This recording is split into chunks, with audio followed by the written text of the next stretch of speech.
Assalamualaikum warahmatullahi wabarakatuh. Assalatu wassalamu ala rasulillah wa ala alihi wa sahbihi ajma'in, amma ba'd. Sobat pemirsa Islamic Planner TV, jumpa lagi dengan saya Abu Asaka Ananta. Dan alhamdulillah mudah-mudahan tayangan ini bisa membawa manfaat bagi kita semua. Yang belum subscribe, jangan lupa subscribe sekarang di channel kami. Mudah-mudahan channel ini benar-benar bisa membawa manfaat lebih luas lagi dari sebelumnya. Saat ini sekarang saya berada di Aneka Sambal. Wah, kayaknya kalau bicara sambal-sambal nih pasti kuliner lagi nih. Nah, Islamic Planner TV ini kayak spesialis kuliner nih. Dan di sebelah saya sudah ada ownernya loh pemirsa. Masya Allah, beliau tuh ganteng dan ya punya banyak juga bisnis ya selain Aneka Sambal. Dan apa saja sih bisnisnya? Nanti sebentar lagi kita kulik. Assalamualaikum warahmatullahi wabarakatuh. Waalaikumsalam warahmatullahi wabarakatuh. Masya Allah, gimana kabarnya Mas Riki? Alhamdulillah. Nah, ini ganteng kan pemirsa. Ya, ini beliau adalah owner Aneka Sambal. Gitu Mas Riki ya? Insya Allah Ustaz. Alhamdulillah. Insya Allah. Kok dinamain Aneka Sambal ya? Memang sambal aja atau gimana? Ya enggak. Nanti sakit perut tadi kalau. Iya. Jadi awalnya kita pengen itu kuliner, terus ada variasi sambalnya gitu loh Ustaz. Jadi kita konsepnya itu seperti halnya kayak warung-warung emperan Lamongan itu. Cuman kita dikasih alternatif sambal. Karena kan nggak semua orang itu kan taste sambalnya itu kan sama. Ada yang suka pedas, ada yang suka manis, ada yang suka sedeng kan gitu. Iya. Nah, jadi kita kasih alternatif itu dan kita alhamdulillah ini konsepnya itu ngambil sendiri. Oh, sambalnya ngambil sendiri? Sambalnya ngambil sendiri. Jadi sesuai keinginan customer. Jadi customer mau ngambil banyak dikit ya silahkan gitu loh. Itu sudah include harga di paket? Udah include harga. Yang pasti harganya tetap harga rakyat. Iya. Wah, iya dong harga rakyat. Rakyat Indonesia bukan rakyat Brunei ya. Manji. Jadi Masya Allah. Ya, harganya tetap harga yang merakyat, tapi kita kasih konsep yang ada pilihan-pilihannya gitu. Sambelnya ya? Ya. Berarti memang gitu. Spesialisnya di sambelnya atau ada menu-menu unggulan? Ya, ada menu-menu unggulan lah. Salah satu ini mungkin nih di depan kita nih. Ya. Apa ini? Menu apa ini? Sop iga ini. Oh, Masya Allah. Sop iga. Di sop iga ini dengan sambal-sambal tadi cocok ya sop iga ya? Insya Allah. Nah, ini tetap dicoba loh pemirsa. Insya Allah. Jadi sop iga ini pakai iga sapi, ya kan? Terus dia dikasih tambahan wortel, kentang, oncelang ledri itu ditaburi sama bawang goreng. Insya Allah taste-nya mantap. Nah, dari denger tadi aja, spesifikasinya aja saya sudah mulai gimana gitu. Alhamdulillah, Insya Allah. Terus gitu. Dari brandingnya Mas, kan unik nih Mas Riki. Kok Aneka Sambal aja? Biasanya kan kalau orang-orang contoh bakso atau mie ayam, memang kita tahu jualan bakso dan mie ayam. Ada belakangnya misalkan Pak Mitro, Pak No, Pak Yanto, misalkan Aneka Sambal, Pak Riki atau gimana. Kok nggak ada nama lain kecuali Aneka Sambal aja berarti? Atau ada yang lainnya juga? Ya, dulu pada di awalnya ya kepikiran cuma Aneka Sambal aja. Jadi mikirnya Aneka Sambal lah gitu lah. Nggak ada yang spesialis. Nggak ada yang spesial lah. Brandingnya hanya itu ya berarti. Masya Allah. Di situ. Jadi ya kita kepikirannya cuman kita pakai berawal dari ide kita kan kayak untuk warung-warung Lamongan itu kan. Dulu kan awalnya saya mikir kenapa sih warung-warung PKL Lamongan itu kok dari jarak 500 meter atau itu kok banyak banget gitu loh. Dulu kita tesnya awal-awalnya itu dari cuman penyetan aja Ustadz. Oh gitu. Jadi penyetan itu cuman semakin berjalan ke sini banyak juga kan ada anak-anak, ada ibu-ibu, ada orang tua, itu kan tes sambalnya itu kan berbeda. Iya betul. Ya kan. Terus kalau kita mesti ditulis di menu itu sambalnya sambal ini sambal kacang, sambal hijau, sambal apa kan terlalu ribet gitu loh Ustaz. Benar. Terus untuk karyawan itu kan saya mikirnya konsepnya dulu kalau sambalnya kita nyediakan lebih banyak sebenarnya kita bisa. Cuman ini sebenarnya dulu kita berawal tuh ada 5 sampai 7 sambal. Oh, Masya Allah. Tapi setelah kita review mana yang dan harga sambal itu kan fluktuatif banget ya. Itu akhirnya kita 3 best sellernya di ini. Apa kita ambil? Itu sambal terasi, sambal Lamongan sama sambal korek. Oh, wah. Di situ. Tiga-tiganya ini favorit saya semua. Jadi bestsellernya di situ. Jadi awalnya kita di situ. Kenapa kok kita awalnya cuman konsepnya cuman penyetan? Ya kita awalnya tadi usaha. Jadi saya berpikir gimana caranya kita berbisnis simple aja, yang simple, nggak usah rumit-rumit, nggak usah neko-neko, tapi kita simple aja lah. Simple dan otomatis yang pasar itu menyerap. Iya.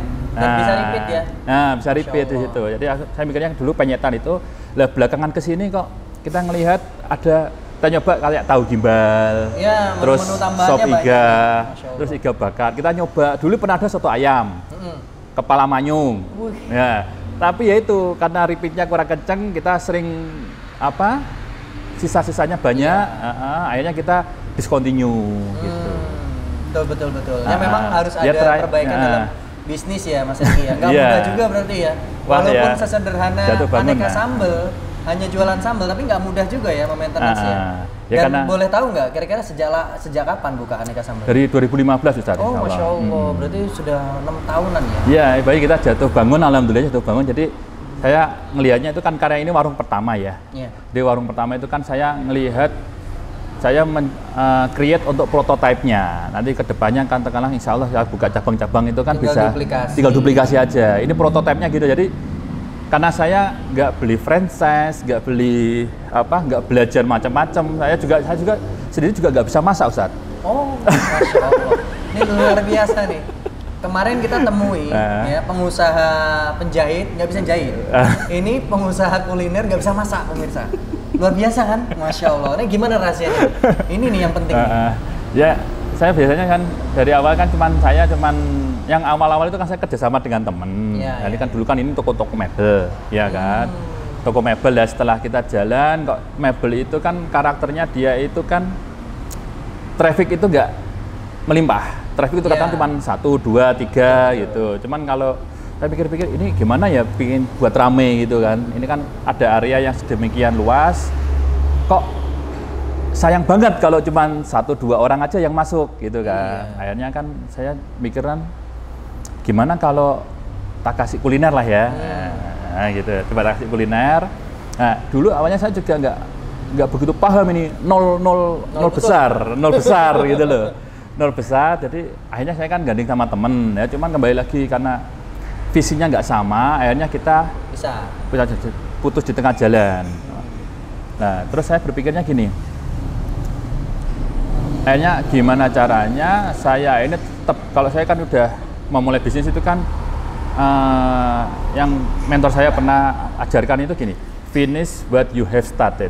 Jadi selesaikan apa yang telah kau mulai. Di situ loh. Jadi katakan ayo mau jatuh bangun ya silahkan, ayo jatuh bangun, ayo. Jadi selesaikan gitu loh. Belajar lagi. Jadi insya Allah kan semuanya akan berproses insya Allah gitu. Nah setelah itu saya kalau setelah yang kerjasama itu selesai, ya saya berpikiran gini,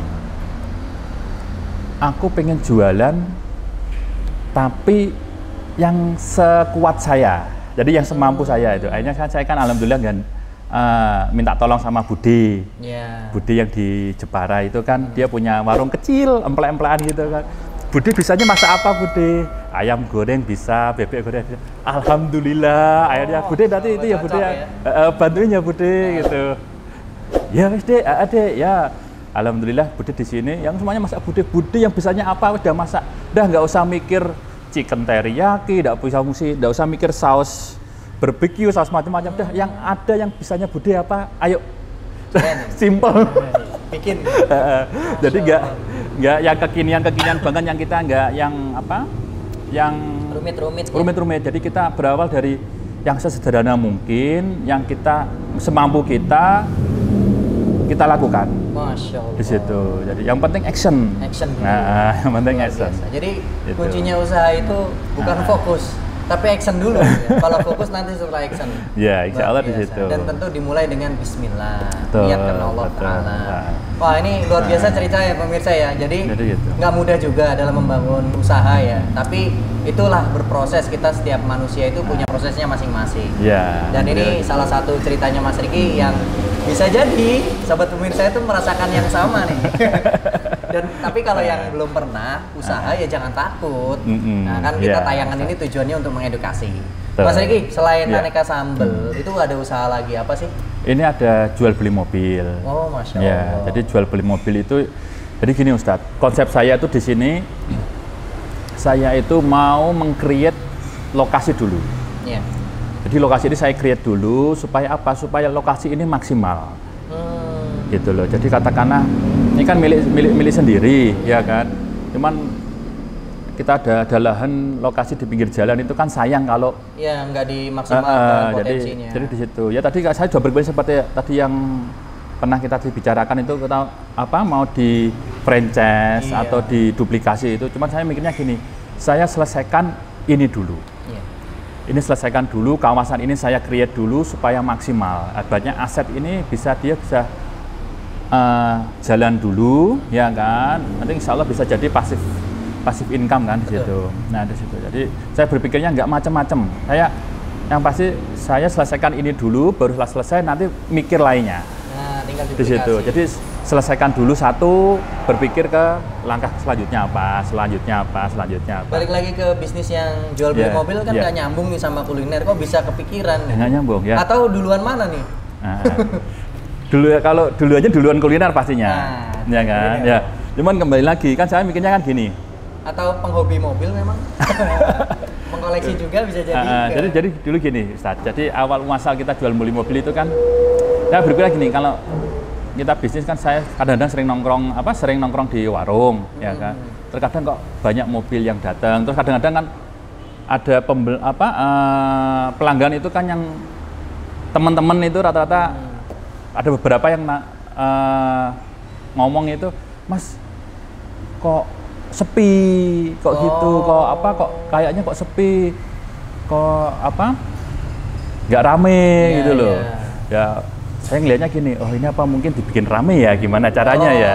Berarti pakai konsep traffic generator. Pakai itu, akhirnya kan bikin dengan ada mobil yang parkir dagangannya sehingga memunculkan, wah ini warungnya rame, Masya Allah. Jadi dari yang itulah, dari ide-ide kecil-kecil gitulah. Jadi saya melihatnya di situ, ada jual beli mobil. Cuman kalau jual beli mobil ini kan kita kan melibatkan banyak orang Ustaz. Jadi katakanlah ada ibaratnya maklar atau teman-teman yang nitip nitip atau apa gitu kan. Yang pasti kita harus punya tim dulu. Kalau mobil itu, jadi nanti kita ibaratnya kalau di mobil itu ada istilahnya care master yang ngecek unit gitu loh. Iya, benar. Ngecek unit, karena kita kan jual beli kan mobil second, ya kan. Jadi kita cek unit itu, unit ini benar-benar harganya masuk nggak, terus bodinya gimana, mesinnya gimana. Cuman alhamdulillah saya sama tim ini kan yang dijual beli mobil ini kan ada tim, ya kan. Itu alhamdulillah kita sudah sepakat untuk nggak menggunakan leasing. Wah luar biasa, itu yang menarik gitu. Jadi nggak menggunakan leasing. Riba apapun ya pokoknya ya, no way. Tolak riba. Ya insya Allah sama itu. Harus insya Allah sama itu. Jadi harus ya, insya Allahnya tuh mengarah ke harus pemirsa. Iya. Biar berkah. Insya Allah. Iya. Berarti rata-rata cash ya kalau beli ya? Rata-rata cash. Kalau nggak kita jual ke teman pedagang lain. Jadi kita harganya kita memang benar-benar cari harga yang benar-benar murah ya. Jadi teman-teman pedagang lain itu bisa ngambil ke kita. Oh Masya Allah. Jadi berarti ini sobat pemirsa Islamic Partner TV yang pengen jual mobil ke Mas Riki takut nih, deg-degan. Harganya jadi murah. Enggak ya? Ya enggak. Tapi sesuai kondisi ya Mas Riki. Yang pasti ibaratnya istilahnya ABC ya. Iya. Asal bati colke. Masya Allah. Asal bati colke. Asal aku juga. Asal untung juga. Asal untung jual gitu ya. Luar biasa. Nih pemirsa salah satu pengusaha yang energik ya dan juga inovatif ya. Jadi banyak sekali ide-ide bisnis dan tentunya karena beliau masih muda dan masih single juga loh pemirsa. Nah, ini yang menarik ya. Bagaimana kisahnya single ya? Mungkin ada part 2 dan part 3 nanti. Mas Riki, ini kalau di Islamic Partner TV kan kita selalu ada segmen motivasi nih. Oh iya. Nah, Mas Riki kan termasuk pengusaha yang ya sudah pengalaman banyak ya di dunia kuliner juga, dunia jual beli mobil. Mungkin bisa berbagi dengan sobat pemirsa. Silakan Mas Riki. Selamat siang teman-teman. Ini untuk motivasi ya. Motivasi buat teman-teman pengusaha muslim dimanapun teman-teman berada. Ini insya Allah untuk ini yang yang saya alamin ya. Jadi untuk yang pertama-tama ini ada beberapa, untuk motivasinya ada beberapa. Itu yang pertama itu adalah action, Pak. Teman-teman, apapun yang teman-teman lakukan itu segera lakukan, ya kan. Jadi jangan cuman di pikiran saja, tapi harus segera lakukannya. Terus yang kedua itu fokus pada bisnis, tingkatkan skill, dan jangan lata melihat kesuksesan teman-teman yang lain, gitu loh. Jadi teman-teman mau bisnis apa ini sebenarnya? Katakanlah pada teman-teman yang berbisnis pemula, itu teman-teman bisa insya Allah dengan insight ini ya. Yang saya alami dulu itu insight-nya itu dari kalau teman-teman mau bisnis apa, itu teman-teman bisa lihat dari ini loh, 1 meter dari teman-teman ini loh. Ini teman-teman mau bisnis apa? Katakanlah mau bisnis handphone, baju, jam, ini es teh manis, meja, ya kan? Dan kalau teman-teman fokus, insya Allah teman-teman bisa lihat banyak pengusaha-pengusaha sukses yang cuma jualan es teh aja, baju aja, handphone apalagi gitu loh. Jadi teman-teman yang saya harapkan, ini teman-teman nggak usah latah ngeliatin teman-teman yang lain itu harus bisnis ini, bisnis itu gitu loh. Jadi teman-teman fokus, teman-teman tuh passionnya di mana, ya kan? Teman-teman passionnya katakanlah mau bisnis furniture, ya kan? Nah, terus untuk yang kedua itu teman-teman cari guru, teman-teman cari mentor lah. Ibaratnya kenapa kok harus mentor?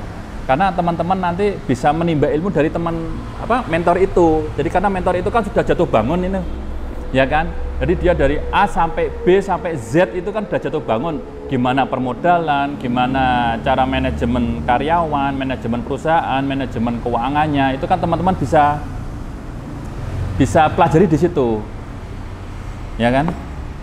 Terus untuk yang selanjutnya itu teman-teman join sama komunitas, ibaratnya komunitas yang atau teman-teman bikin komunitas sendiri lah, yang sefrekuensi sama teman-teman. Ibaratnya nanti teman-teman ini bisa untuk saling memotivasi, saling menguatkan, saling curhat, saling sharing gitu loh. Karena kalau yang saya alamin ya dari beberapa kali saya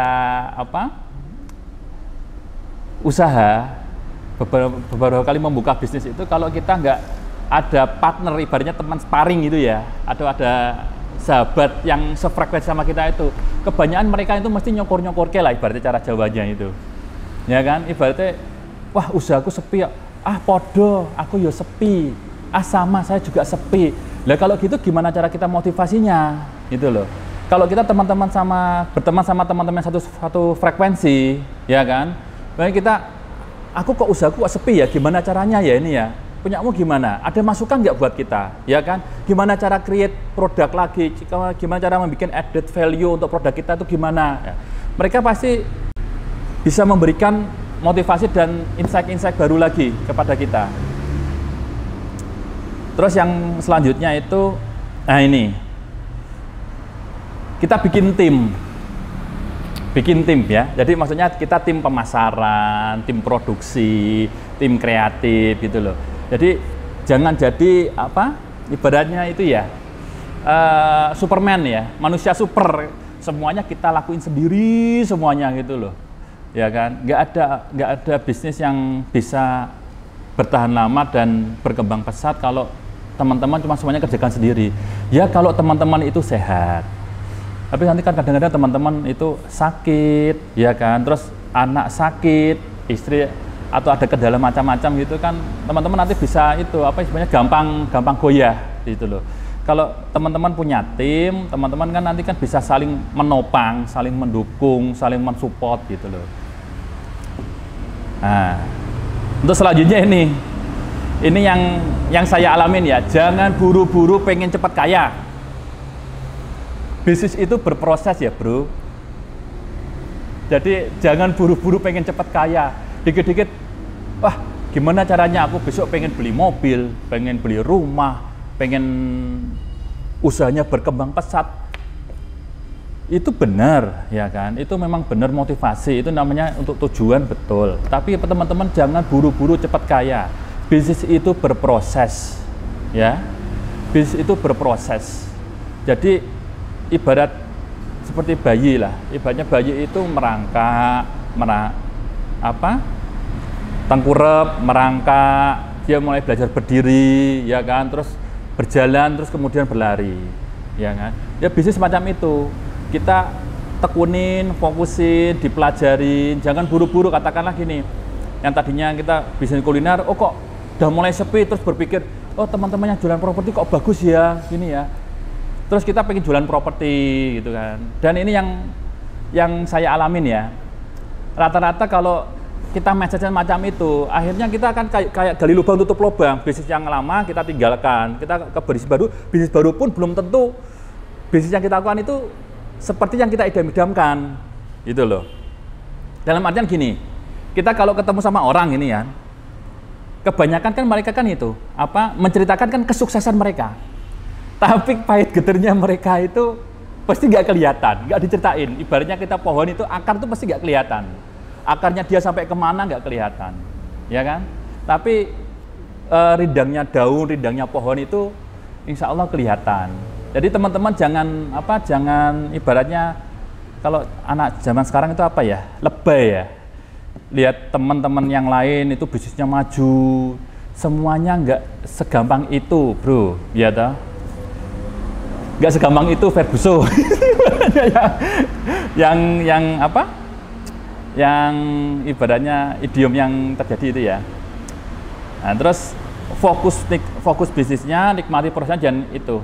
Ini yang dari mentor saya itu think big, start small, move fast. Berpikir kecil dulu. Ya kan, mulai dari yang kecil, bergerak cepat.